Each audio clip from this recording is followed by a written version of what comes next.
Razmišljam, kako bi bilo dobro tele na Maldivih jaz, morje, sončkom.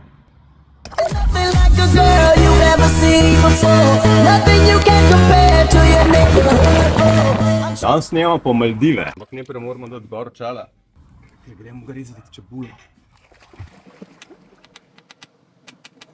Solze ne tečejo. Valjano vzamemo čebulo, tuno, nasekljan česen, kokosovi kosmiče, čili, kurkumosov in poper, liste koriandra, če nimamo pa naribamo limono in lupino.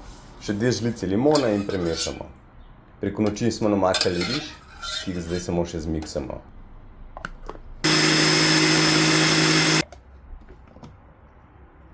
Dolijemo v zmes, dodamo še nasekljan ingver, premešamo in dodamo še vodo, da ne bo presuho. Preložimo v namaščen pekač in damo peči za 35 do 40 minut na 180 stopinj Celzija. Postrežemo toplo ali hladno in uživamo v tuni torti. Zdaj pa še malo čofat. Vse dobro.